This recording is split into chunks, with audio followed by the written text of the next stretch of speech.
tarde a todos. Boa tarde. Vocês começaram a estudar? Eu sei que o Leonardo, sim, porque ele já tirou dúvida comigo ontem no P-Aluno.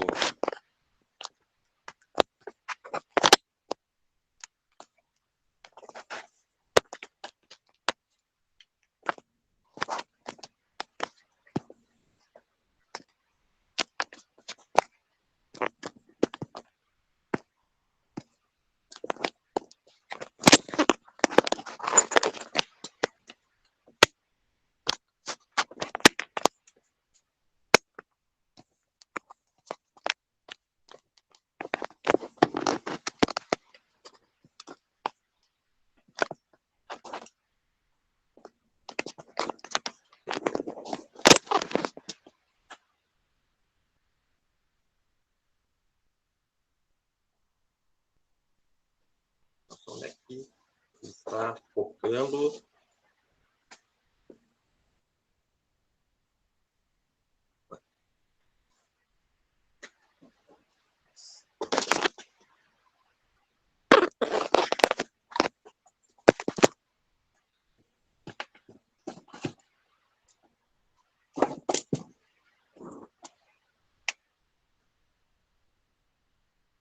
Professor, antes de agora há pouco não tinha nenhuma lista, né? Não entendi, me desculpe. Um pouquinho antes, até ontem mais ou menos, não tinha nenhuma lista por enquanto para ter que entregar, né? Você postou agora? Não. Eu coloquei agora no início da tarde e será para vocês entregarem na próxima semana. Ah, sim, tudo bem. Eu tinha visto só os vídeos do YouTube por enquanto, que você tinha colocado ali no Isso, Moodle. isso. Então, você viu os vídeos? Aham. Você achou que ficaram Não, claros? ficou bem explicado, sim, ficou bem feito. Perfeito. Isso que eu queria saber. É importante que vocês assistam e me avisem. Se vocês tiverem qualquer dúvida, vocês venham ou no P-Aluno ou vocês mandam uma mensagem pelo Moodle. Se for o caso, eu inclusive gravo um novo vídeo. Se algum exercício que vocês tiverem dúvida, um assunto. Agora sim consegui ajeitar a folha. Todos vocês estão bem com relação a essa pandemia?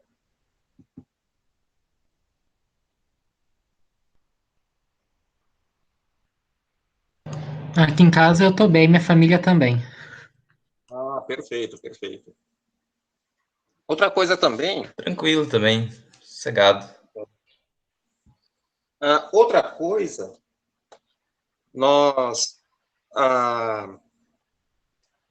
temos até, vocês têm até o dia, aquela semana do dia 15, se não me engano, deixa eu ver aqui. Dia 17, para avisarem se querem ou não continuar com as aulas não presenciais, porque é o prazo que nós temos para migrar os alunos para as aulas presenciais que vocês, no caso, fariam após essa pandemia passar.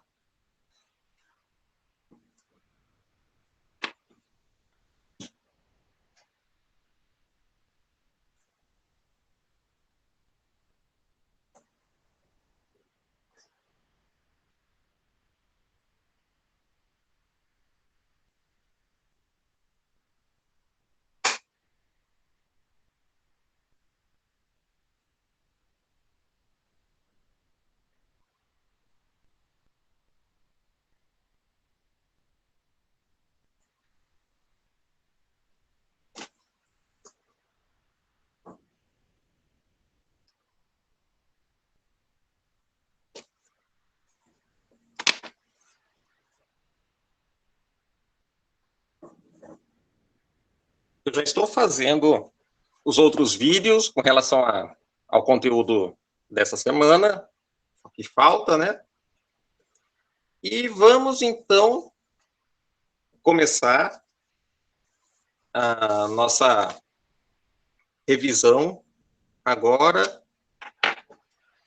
onde nós vamos falar. Deixa eu ver se tem uma forma de.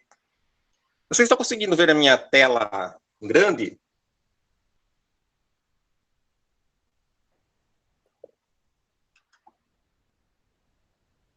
Eu vou apresentar e eu não sei, para mim está pequena.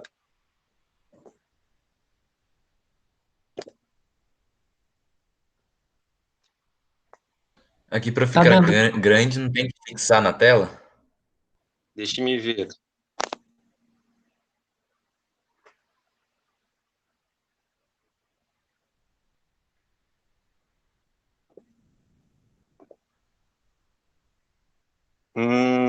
Não é esse comando.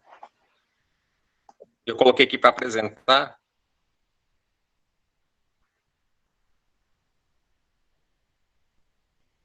Deixa eu ver. É verdade, fixar na tela. Perfeito. Então, cada um de vocês tem de fazer essa opção aí, que é uma taxinha, né? O desenho. Então, nós vamos agora seguir com a lei de Gauss para o campo elétrico.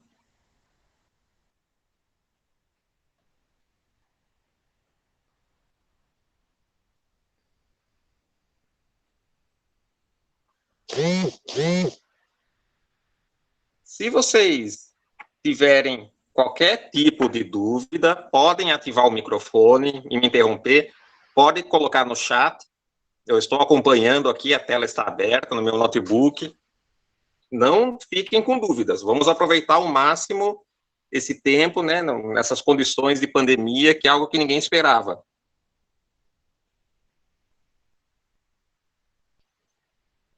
Bom, não sei se vocês lembram, mas nós fazemos a lei de Gauss, vocês podem seguir pelas minhas anotações, com base no conceito de fluxo da hidrodinâmica.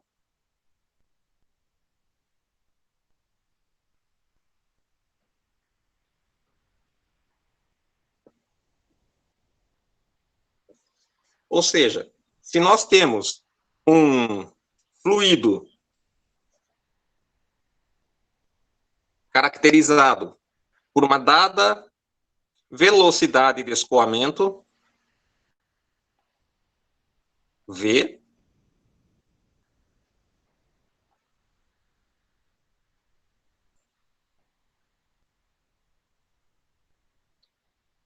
e temos uma dada densidade,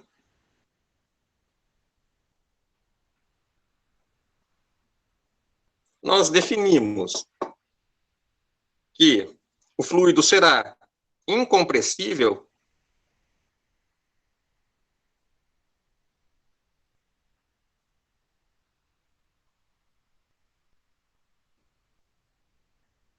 caso sua densidade seja constante.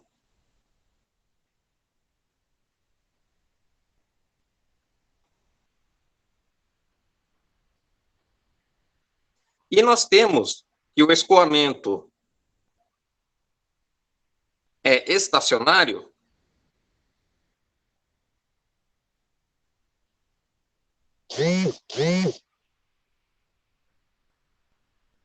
se a vazão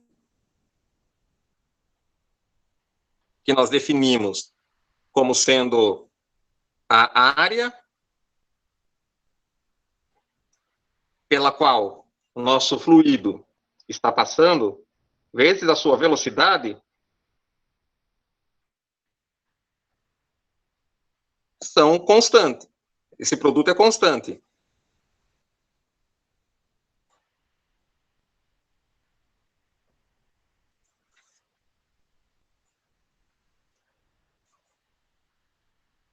Nós vamos definir, então, para uma dada área constante, uniforme,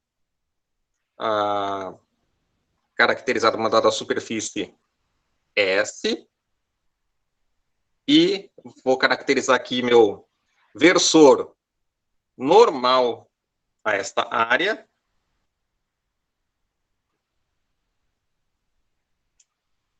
Nós designamos, se eu tenho um fluido, uma velocidade arbitrária V, o fluxo desse fluido, que eu chamo denoto por πc, será simplesmente a densidade que multiplica a velocidade do fluido. Só que nós devemos tomar a componente que é perpendicular à área, ou seja, que está na direção da normal. Então, V escalar N, que multiplica a área. Isso vocês podem acompanhar nas minhas anotações, que o fluido, o fluxo, corresponde à quantidade de massa que atravessa essa área por unidade de tempo. Essa é uma definição para o fluxo.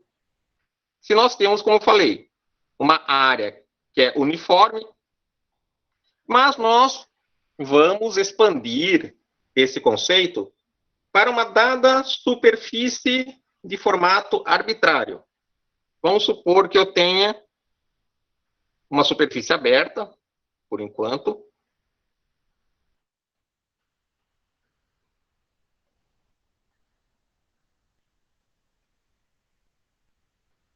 Então, vemos aqui, vocês podem imaginar como se fosse uma bolha de sabão, né, que eu coloquei num suporte, soprei.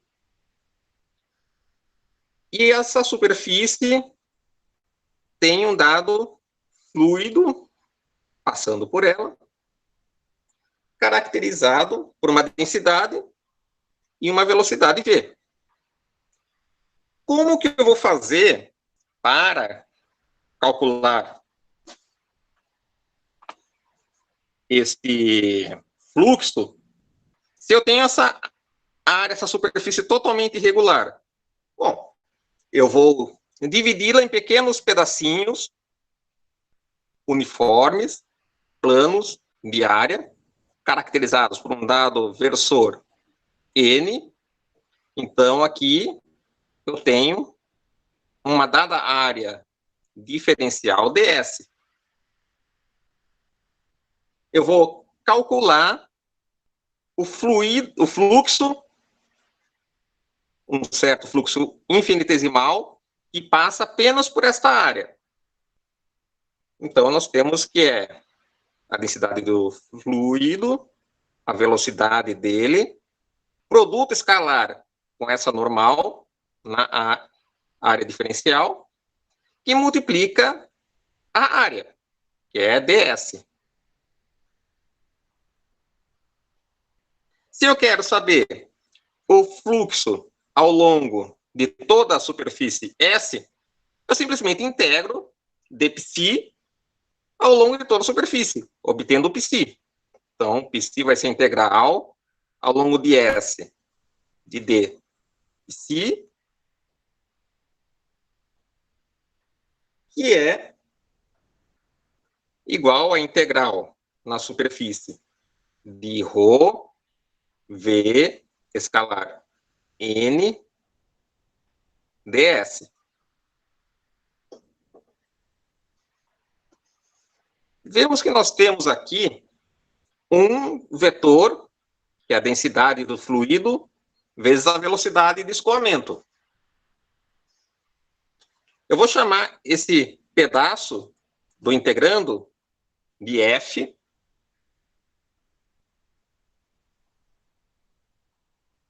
ou seja, ρ vezes V. Esta será a densidade de fluxo.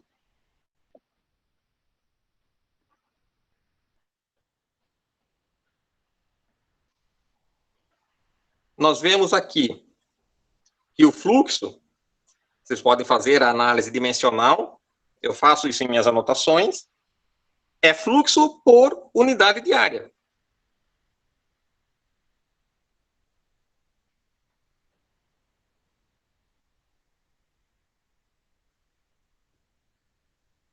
Como esperado. Se eu integro ao longo de toda a superfície, de toda a área, eu obtenho simplesmente fluxo.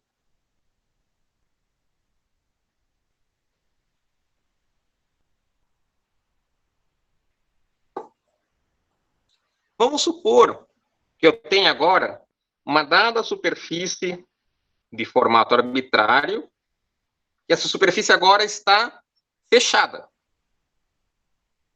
E eu tenho uma dada quantidade de fluido saindo dessa superfície.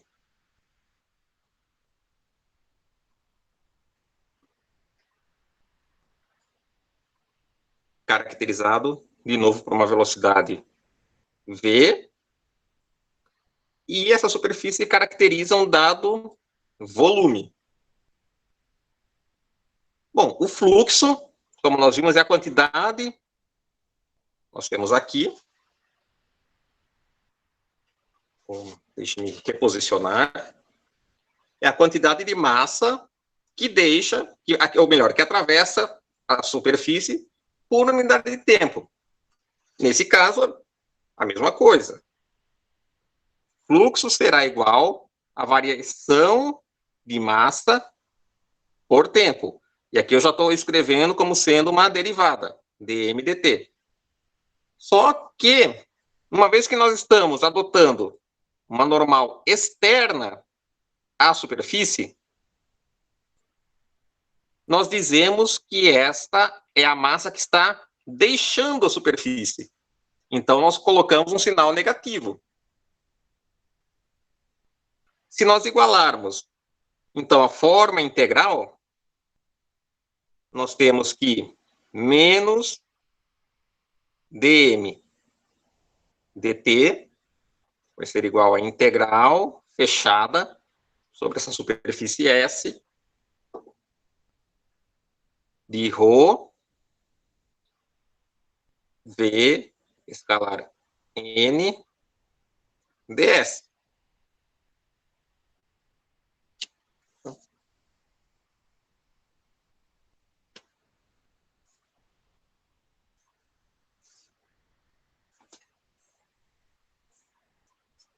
Eu posso definir a massa em termos de uma densidade volumétrica. Então, se ρ é a densidade do fluido, a integral ao longo de todo esse volume de ρ dV vai ser a massa total em V.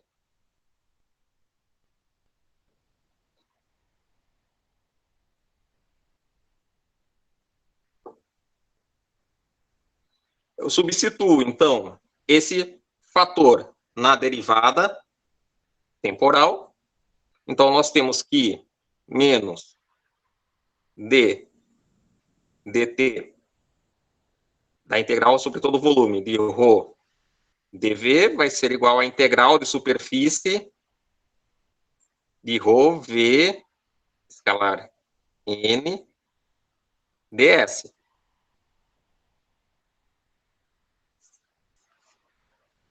Nós vamos trabalhar mais adiante essa expressão aqui. Notem que nós temos uma integral de volume de um lado e uma integral de superfície do outro. Nós podemos igualar essas duas integrais, transformar a integral de superfície em uma integral de volume através do teorema do divergente. E nós obtemos, então, uma forma diferencial para essa equação, que ela é chamada de equação de continuidade.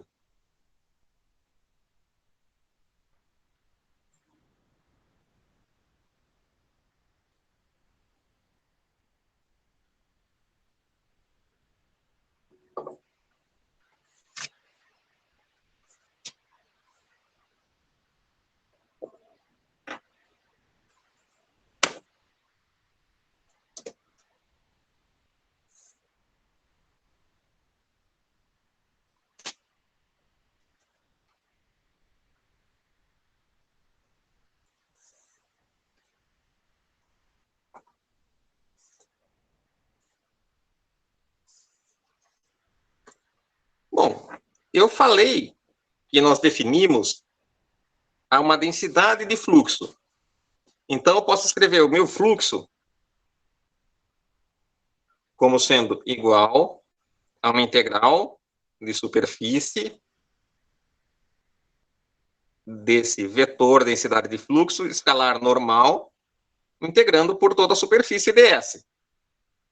Eu quero que vocês prestem bem atenção nessa definição, porque agora nós vamos definir uma densidade de fluxo para o campo elétrico.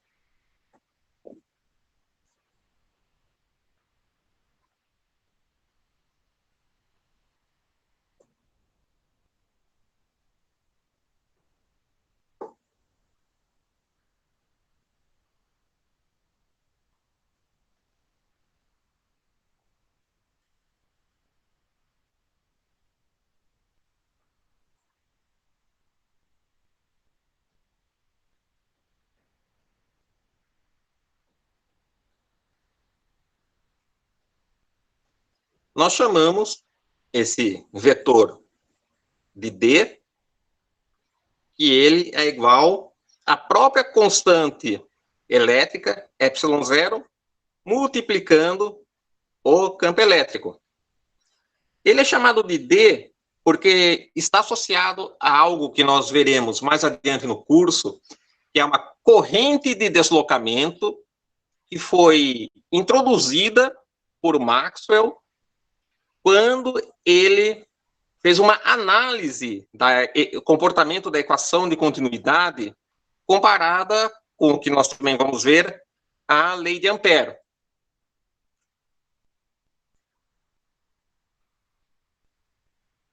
Então, o fluxo do campo elétrico será igual à integral de superfície de densidade de fluxo escalar N ds.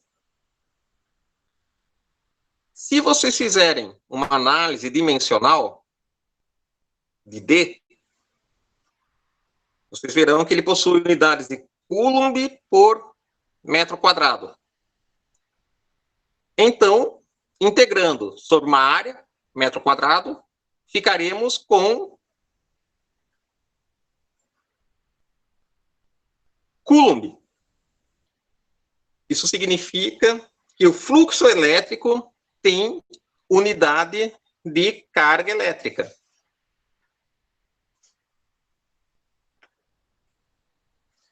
Vamos agora analisar o fluxo, vamos supor, o fluxo relacionado a uma dada carga pontual. E eu vou envolvê-la por uma superfície esférica centrada nessa carga. Vou atribuir aqui um dado raio R.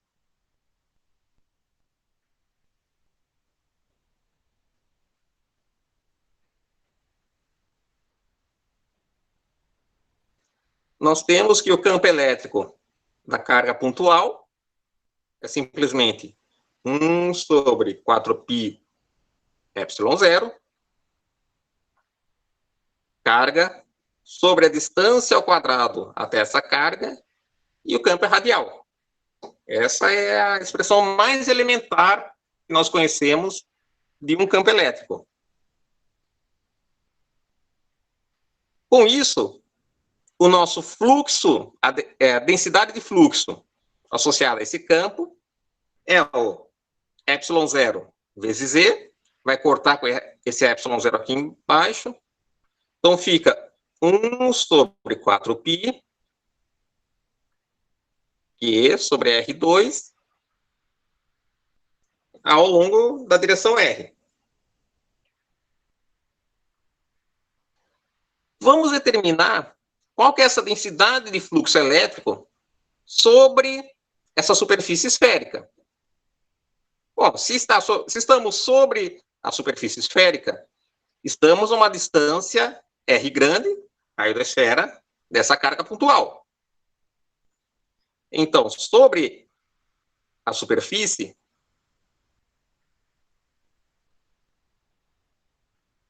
vou chamá-la de S. A densidade de fluxo vai ser simplesmente 1 sobre 4π, Q sobre o raio da esfera ao quadrado, na direção R. Agora, vamos calcular o fluxo ao longo dessa superfície.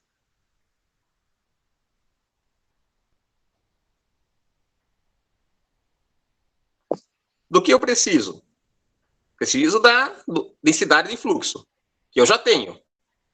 Está aqui. Preciso da minha normal a cada ponto dessa superfície. Só que a normal é uma apenas. Se eu tomar um dado elemento ds de área diferencial, a normal será o próprio versor R. Eu posso tomar, então, o produto escalar de D escalar N, vou ter o produto escalar de R com R, então isso me fornecerá apenas 1 sobre 4π Q sobre R ao quadrado.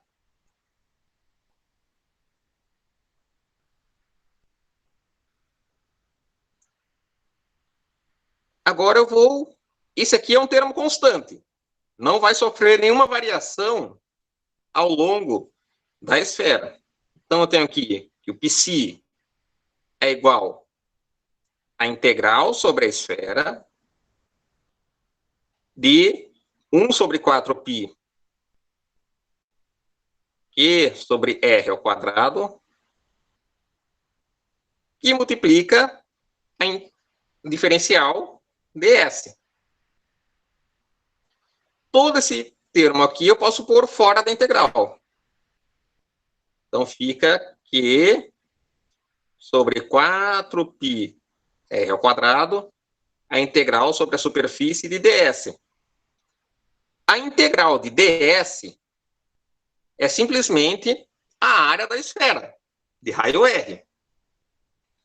Isso nos fornecerá Q sobre 4π R ao quadrado, a área da esfera de raio R é simplesmente 4π... Professor, você pode abaixar um pouquinho a câmera para a gente enxergar, que não está dando para ver. Me desculpem. Deslize meu. Ah, agora está conseguindo, Gabriel? Me desculpem. Agora sim. Tá? Então, isso aqui, a área da esfera dará o próprio 4π R ao quadrado. Eu corto esses dois termos, fico apenas com o Q, que é a carga pontual.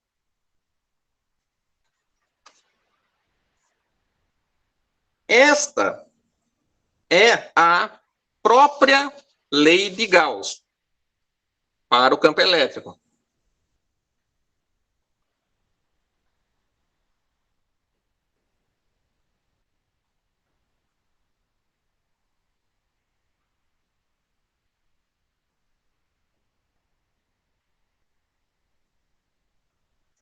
O fluxo do campo elétrico ao longo de uma superfície arbitrária, fechada,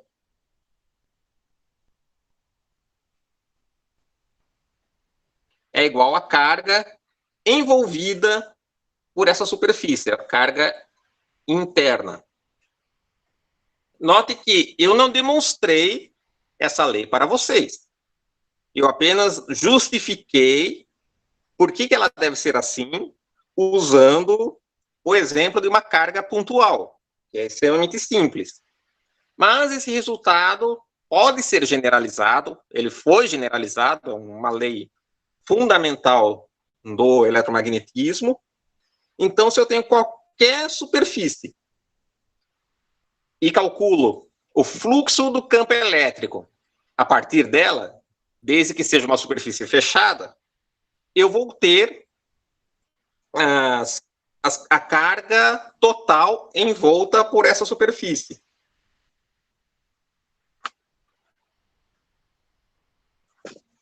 Essa superfície, inclusive, que nós usamos para envolver a carga, o conjunto de cargas, é chamada de gaussiana. Por que que essa lei de Gauss é extremamente simples, se vocês verificarem, pararem para pensar? Eu calculo o fluxo e vai sempre dar a carga interna envolvida pela superfície. Não tem a ver com a forma da superfície, não tem a ver com a distância até esse conjunto de cargas. É uma forma bem simples. Qual que é a razão disso? A razão é exatamente o fato de a lei de Coulomb entre as duas cargas, entre duas cargas quaisquer, a partir da qual nós definimos o campo elétrico, é inversamente proporcional ao quadrado da distância entre elas. É por isso que a lei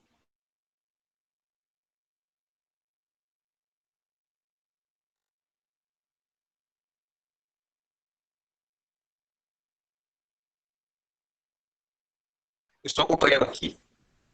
Parece que travou. Ah, não, agora voltou. Bom, nós temos que o campo elétrico é dado como limite de uma certa carga de prova tendendo a zero, da força eletrostática sobre essa carga, que no caso aqui dará Q sobre 4π epsilon zero, que multiplica R versor sobre R ao quadrado. Ou seja, isso aqui, ou melhor, o módulo de E, a intensidade dele, será proporcional a 1 sobre R ao quadrado. O que aconteceria se tivéssemos a lei de Coulomb, por um exemplo,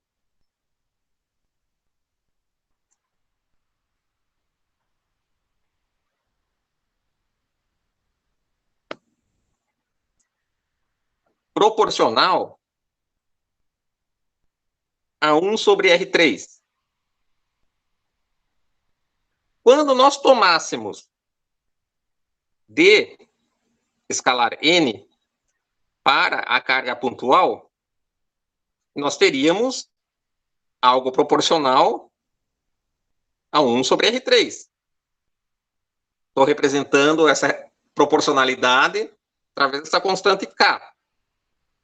Se eu fosse integrar, então, para obter o fluxo a partir da superfície esférica, eu teria, então, uma integral ao longo dessa superfície de K sobre o R maiúsculo ao cubo, ds, que seria igual a K sobre R3, integral de superfície ds, que continua nos dando 4π R ao quadrado. É a área da esfera. Notem que, ao contrário do que nós tivemos aqui, com o caso 1 sobre R2, em que o termo da área da esfera cancela exatamente o R2 no denominador do nosso campo da carga, aqui nós não temos mais esse cancelamento. Vai sobrar um R aqui embaixo. Nesse caso, o fluxo dependeria de R no denominador. Então, a razão pelo qual o fluxo do campo elétrico depende apenas, ou melhor, nos fornece apenas a carga envolta pela superfície e não parâmetros relacionados à geometria da superfície, é por causa da dependência com 1 sobre R2 da lei de Coulomb.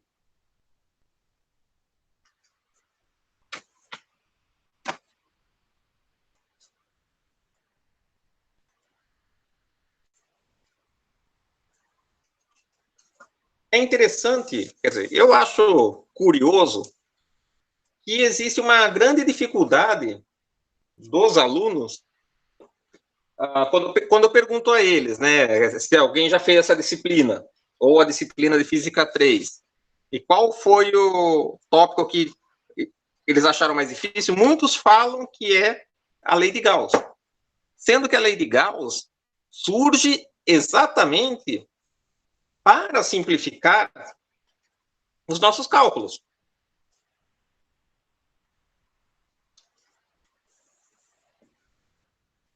A lei de Gauss é válida em todas as situações, assim como a lei de Coulomb. Porém, ela só é prática quando nós queremos calcular o campo elétrico referente a uma distribuição de cargas com altíssimo grau de simetria. Porque se nós escolhemos a gaussiana correta, nós podemos fazer aquele produto escalar do campo com a normal, essa gaussiana, e tirar o campo da integral. Então, nós obtemos o campo elétrico através de uma integração simples.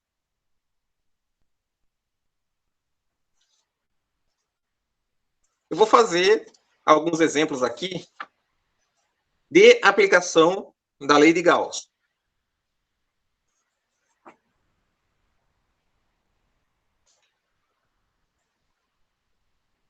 Bom, vamos primeiro lidar com o campo de uma esfera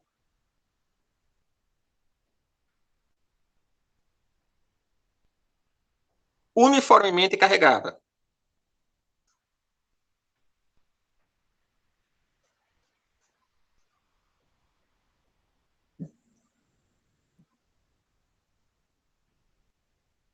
Porém, essa esfera possui uma cavidade oca concêntrica a ela.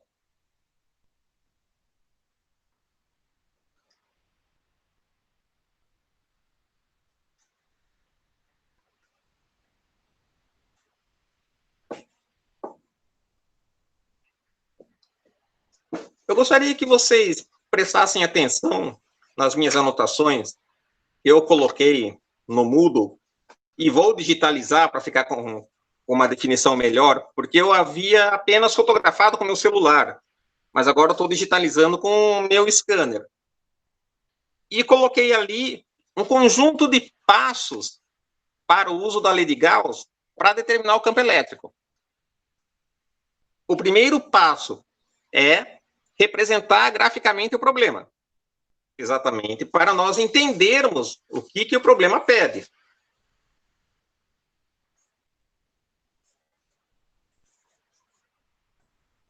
Bom, eu estou dizendo aqui que eu tenho, de passo 1, representação gráfica do problema. Eu tenho uma dada esfera.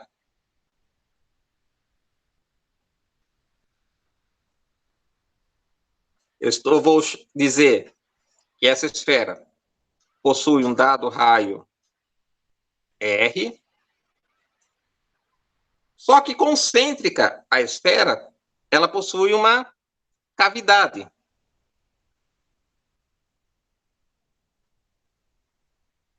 E essa cavidade possui um raio que eu vou chamar de R1. Essa região aqui, entre a cavidade e a borda da esfera, é preenchida com uma densidade de carga, uma densidade volumétrica de cargas elétricas, que eu vou chamar de ρV, seguindo a notação do Sadiku. O segundo passo que eu assinalei em minhas anotações é identificar, pela simetria do problema, as características gerais do campo elétrico. Bom, trata-se de um arranjo extremamente simétrico. A cavidade é concêntrica, densidade constante de cargas, Então, nós não esperamos, por simetria,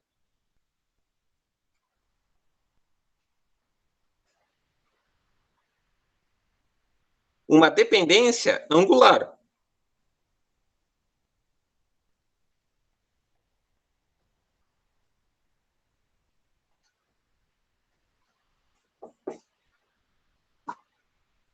Ou seja, não faz diferença se eu estou em um dado ponto a uma certa distância r do centro da esfera e somente me desloco mantendo o mesmo raio r. Ou seja, se vocês imaginarem as coordenadas esféricas, não faz diferença se eu vario o θ ou o φ.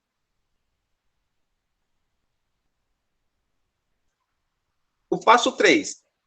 Devemos escolher uma gaussiana adequada para simplificar o produto escalar do campo com uma normal externa.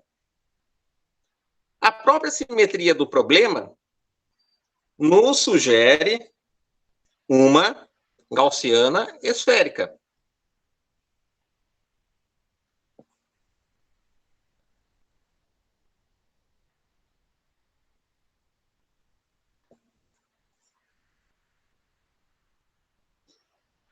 O quarto passo.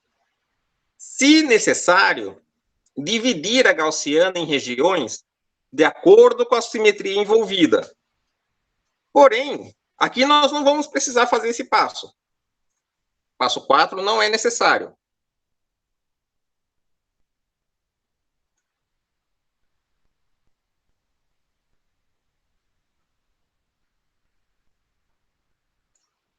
O passo 5.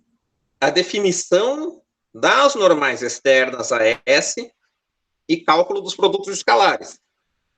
Bom, a normal externa, vou escolher aqui uma... Aqui nós temos a cavidade com raio R1. Nós temos a borda da nossa esfera com raio R. E eu vou escolher, como gaussiana, uma superfície esférica, concêntrica à cavidade. Então, essa será a nossa superfície S. Nós temos, como nós não esperamos uma dependência angular, e também esperamos uma dependência radial, por ser um arranjo totalmente simétrico, nós podemos supor aqui que o campo elétrico vai depender apenas do versor radial.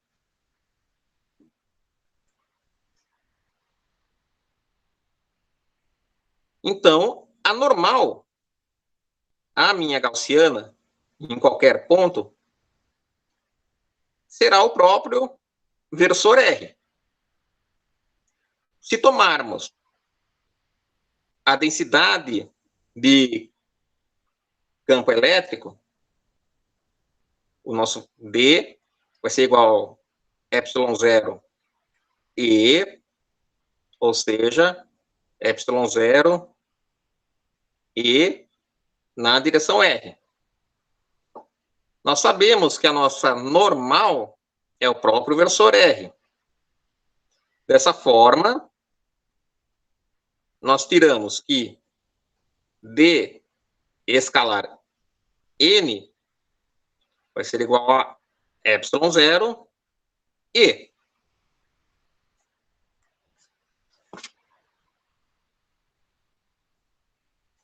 Sexto passo para calcularmos o campo elétrico desse arranjo de cargas. O cálculo do fluxo através da gaussiana. Assim, e aqui é o passo quinto.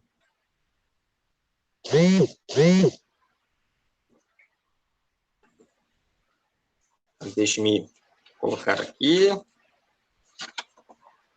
para vocês poderem ver. Vamos calcular o fluxo, então. Fluxo será igual à integral ao longo dessa gaussiana S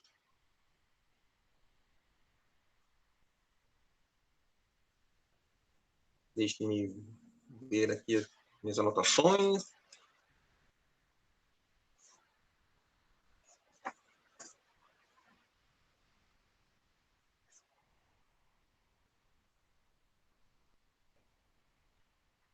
O psi ao longo de S vai ser integral sobre essa superfície de D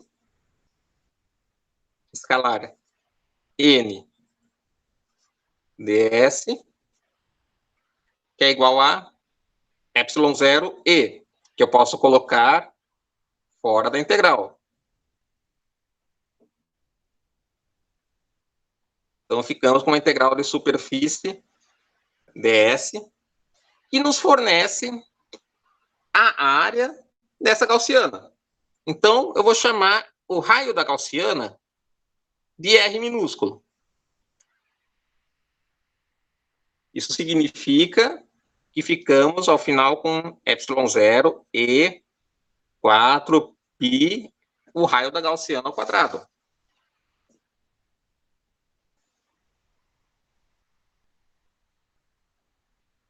Vejam que nós calculamos aqui, nós aplicamos metade da lei de Gauss. A lei de Gauss para o campo elétrico possui um lado esquerdo da expressão, que é o fluxo, e ela possui um lado direito da expressão, que é a carga envolta pela gaussiana. E esse é o nosso próximo passo, passo 7. Só que vocês entendem que a carga envolta pela gaussiana dependerá do raio dela? Porque se eu estou aqui no interior da cavidade, eu não tenho nenhuma carga envolvida. Estou supondo que essa cavidade oca não possui nada. Se eu estou a uma determinada distância do centro da esfera, porém, já envolvendo a cavidade, eu vou ter uma dada carga interna. E se eu estou com uma gaussiana fora da esfera, eu tenho um outro valor da carga. E, eventualmente, esse valor depende do raio da gaussiana. Então, nós precisamos dividir o problema em regiões. Vamos fazer isso aqui. Vou fazer o passo 7. Não, começo aqui mesmo.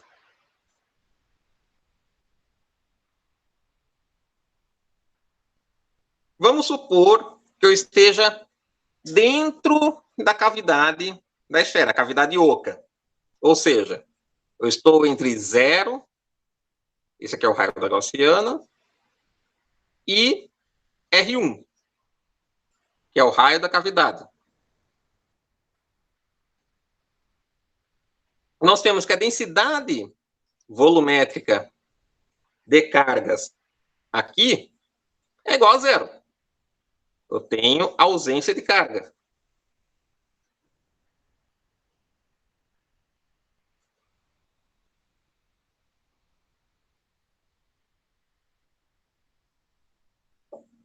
Logo, a carga interna, que eu vou chamar a carga interna 1, é igual a 0. Vamos supor que, se vocês tiverem alguma dúvida, podem me interromper a qualquer momento. Vamos supor que eu estou agora em uma região intermediária entre a cavidade e a borda da esfera. Então, eu estou numa região dada por R1 menor ou igual ao raio da gaussiana, que é menor ou igual a R, que é o raio da esfera.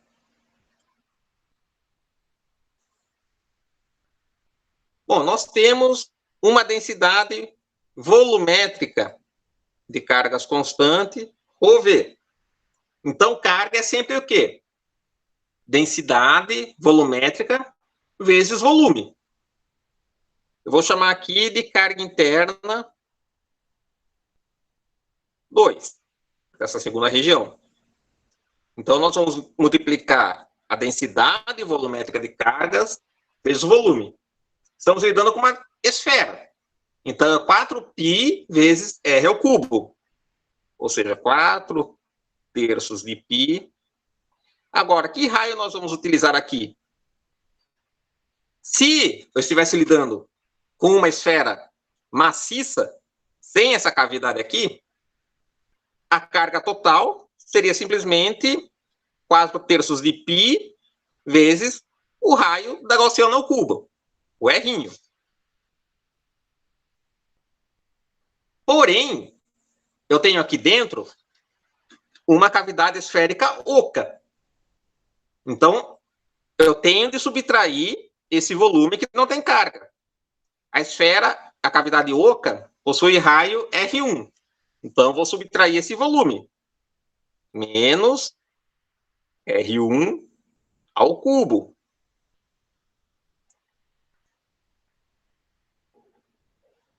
Esta é a nossa carga interna envolta pela gaussiana.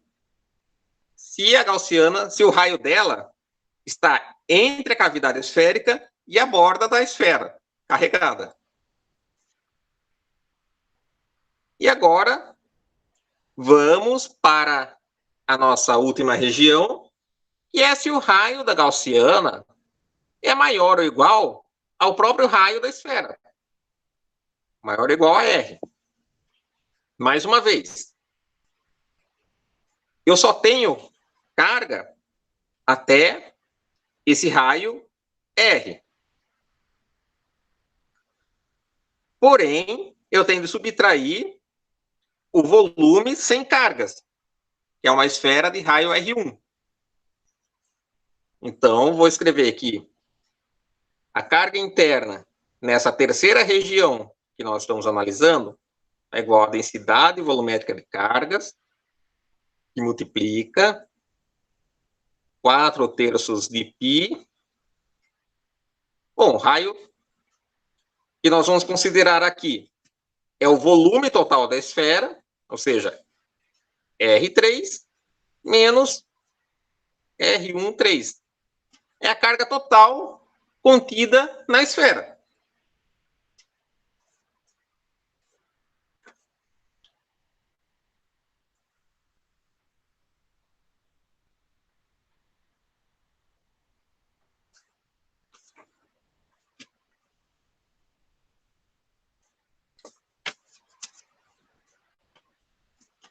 Com isso, nós podemos agora calcular o campo elétrico para todo o espaço. Como nós fazemos isso? Vamos aplicar a lei de Gauss. E se ao longo da gaussiana é igual a carga interna. Na região 1, 0 menor ou igual a R, menor ou igual a R1.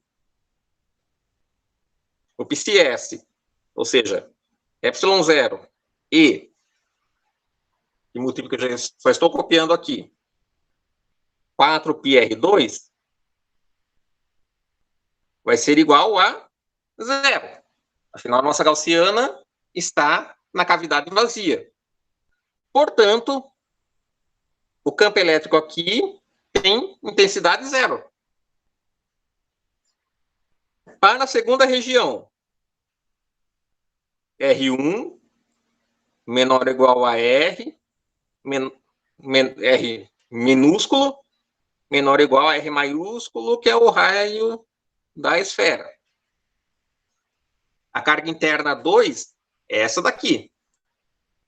Então, igualando ε0 e 4π R da gaussiana ao quadrado vai ser igual a ρv, que multiplica 4 sobre 3 π, que multiplica R3 menos R1, 3.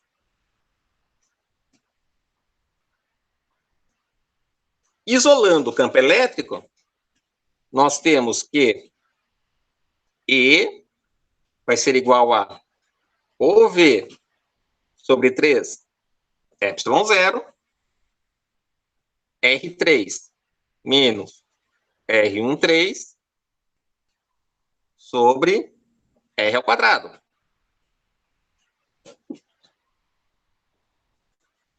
E vamos à nossa terceira região, em que o raio da gaussiana é maior ou igual ao raio da esfera, ou seja, o nosso fluxo aqui, ε0, que multiplica E, e multiplica 4πr ao quadrado, vai ser igual à carga interna que nós calculamos aqui. ρV, que multiplica 4/3 de π, R maiúsculo ao cubo, menos R1 ao cubo. Se nós isolarmos o E nessa expressão,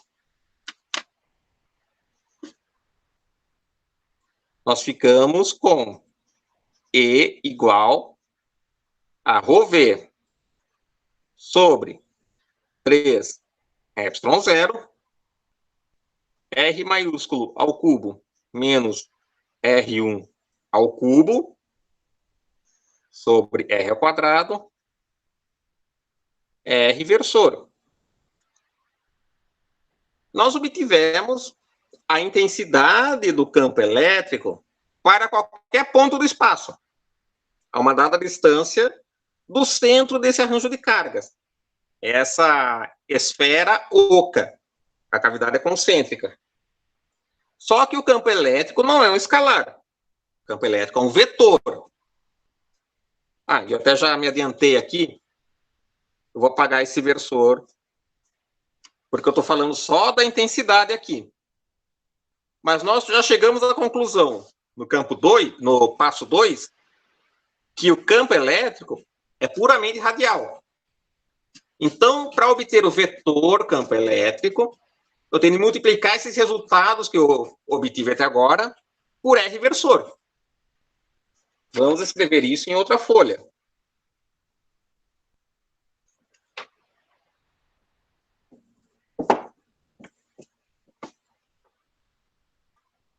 Então, nós temos que o nosso campo elétrico é o vetor nulo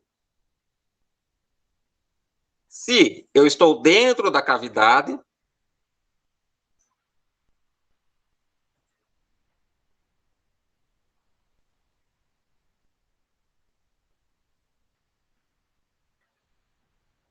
ele será igual a OV sobre 3 ε0 R1, 3 menos R1, 3 sobre R1, 2 na direção radial, isso se nós estamos entre a cavidade esférica e a borda da esfera. R1 menor ou igual a Rzinho, que é menor ou igual a R maiúsculo. E nós temos a região externa à esfera, que é ρV sobre 3 ε0 R3 menos R1, 3 sobre R ao quadrado na direção radial para R maior ou igual a R. Então, esta é a expressão para o vetor campo elétrico.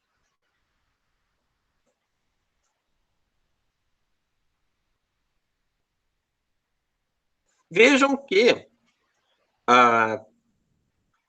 o que acontece se nós fizermos R1 tender a zero, nós estaríamos obtendo o campo para uma esfera maciça. Então, R1 igual a zero. Essa primeira linha não vamos usar, ela desaparece. Então, ficamos com o campo da forma ρv sobre 3 ε0. Eu tenho aqui R2 no denominador e R3 no numerador. Esse R13 eu já cancelei, já tendi a zero. Então, eu vou ficar com R apenas na direção radial, se R for menor do que R1. Notem que dentro de uma esfera maciça,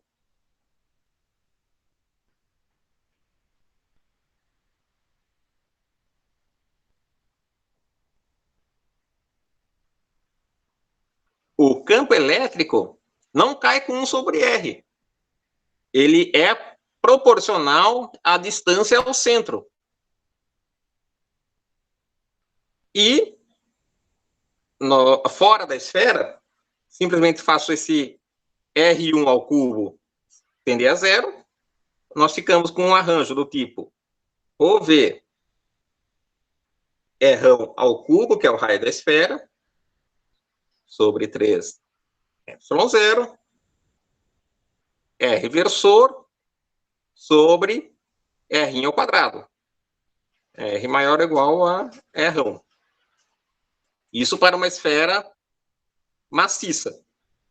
Notem que fora da esfera, nós temos o campo elétrico variando com 1 sobre R2. A mesma dependência que nós temos com a lei de Coulomb.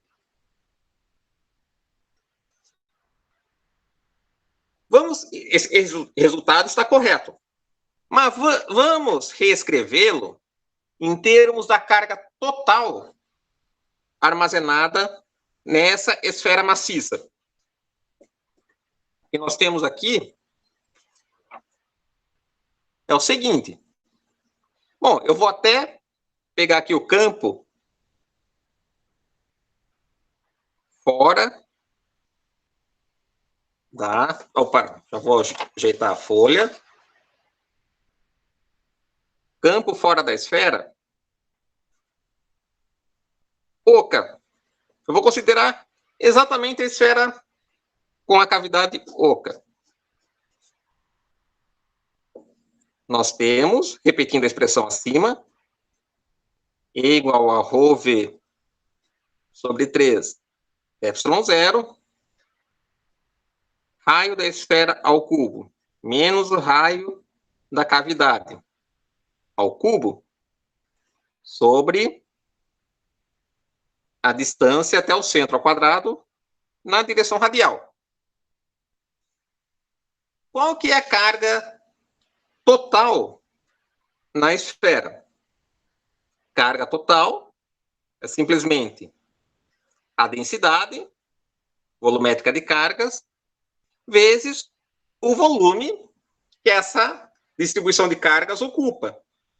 Ou seja, 4/3 de π, que multiplica o raio total da esfera ao cubo, porém eu tenho que descontar o volume da cavidade que não possui carga alguma, menos R1 ao cubo. Isso significa que ρv sobre 3, que multiplica R1 ao cubo menos R1 ao cubo, vai ser igual a carga total sobre 4π. Eu simplesmente isolei nessa expressão para carga total esse termo que está aparecendo aqui na expressão para o campo elétrico no exterior da esfera. Então, o campo elétrico fora da esfera será dado por simplesmente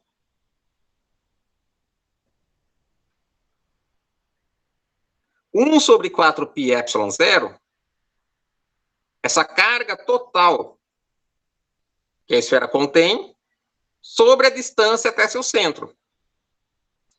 Veja, esse aqui é o campo apenas externo à esfera. Isso significa o quê? Que fora da esfera, eu não consigo diferenciar se ela é uma esfera oca, se ela é uma esfera maciça, ou se é simplesmente uma carga pontual de valor Q igual à carga total da esfera, só que localizada no centro dessa esfera. Esse é um resultado muito importante, inclusive ele foi enunciado pela primeira vez, não na eletrostática, mas na mecânica newtoniana. Foi Newton que fez um trabalho, na época ele estava estabelecendo o cálculo integral e diferencial, ele fez uma integração direta sobre um volume esférico de massa, para calcular o campo gravitacional desse volume fora dessa distribuição. E nós vamos fazer um cálculo parecido com esse. Aliás, eu já vou divulgar nessa semana um cálculo em que eu faço uma integração direta do potencial elétrico referente a uma esfera maciça de cargas. É o mesmo cálculo que nós faríamos se quiséssemos calcular o campo gravitacional, porque ambos são proporcionais a 1 sobre R2 e proporcionais também ao produto de suas fontes. No caso do campo gravitacional é a massa, e no caso do campo elétrico são as cargas. Eu tenho outros exemplos que eu coloquei nas minhas notas de aula. O raciocínio é o mesmo. Eu discuto ali. Eu tenho aqui as minhas folhas, que eu vou digitalizar em definição melhor, em que eu analiso o campo elétrico de um plano infinito, uniformemente carregado. Nós resolvemos esse problema por integração direta sobre a distribuição de cargas, mas aqui eu utilizo considerações de simetria para aplicar a lei de Gauss. E eu também analiso um exemplo parecido, assim, não parecido, um exemplo também oco, que é um fio infinito uniformemente carregado, só que ele está envolto concentricamente por uma casca cilíndrica infinita.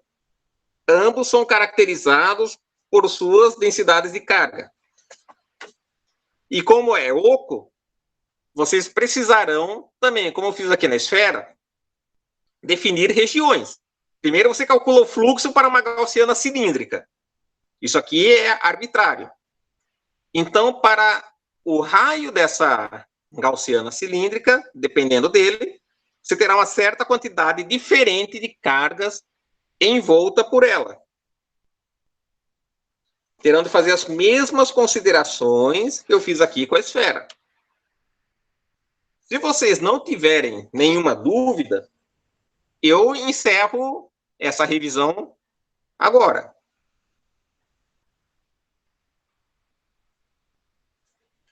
Se vocês tiverem dúvida, fiquem à vontade para perguntar. Se tiverem dúvida com relação aos vídeos que eu coloquei.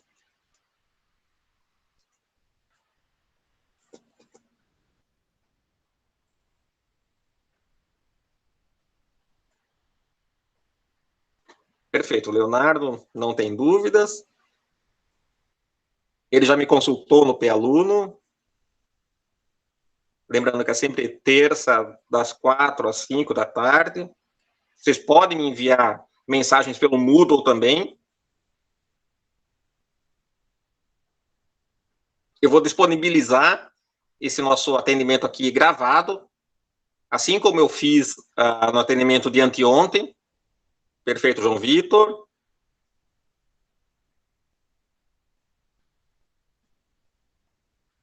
E lembrando, perfeito, Gabriel. lembrando que vocês têm mais 2 semanas para decidirem se continuam com a ADNP ou preferem fazer a disciplina presencial quando as coisas voltarem ao normal, sabe-se lá quando.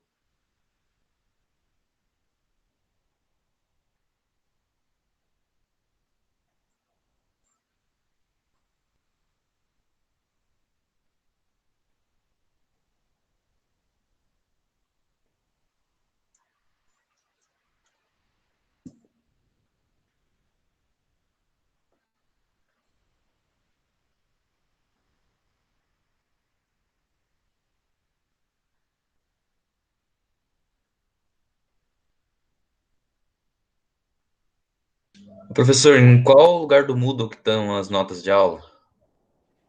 Certo. Naquele tópico que eu abri, chamado quarentena. Eu coloquei em cada aula, eu coloquei um pequeno roteiro e as fotos das minhas páginas. Mas eu vou colocar os novos PDFs em definição melhor agora no Moodle. Deixe-me consultar aqui se eu já não coloquei o primeiro.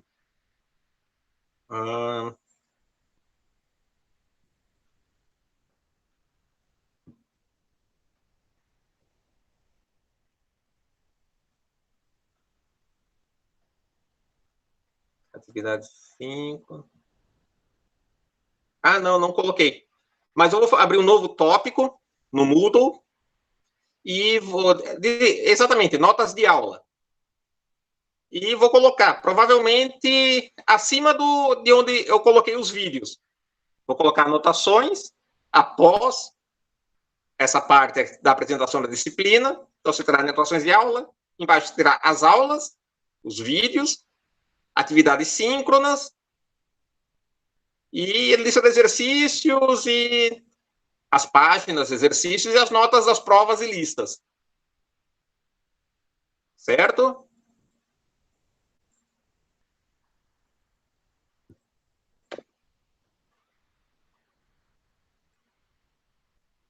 Perfeito, João. Pedro, você tem alguma dúvida?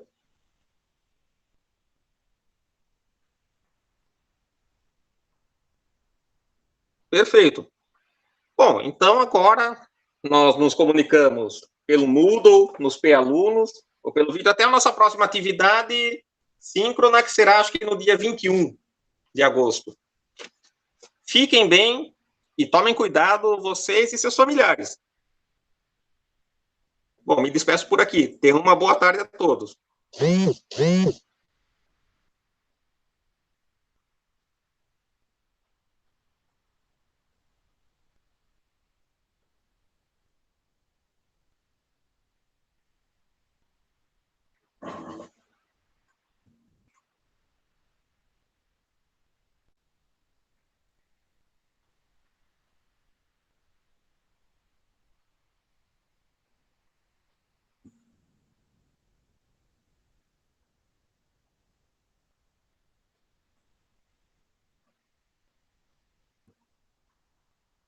Café? Vamos fazer assim. Olha só, vou fazer uma simbiose aqui. Vou sair daqui sendo um mag no Brasil, sabendo editar os vídeos, você vai sair daqui sendo um físico. Tá vendo tudo do eletromagnetismo.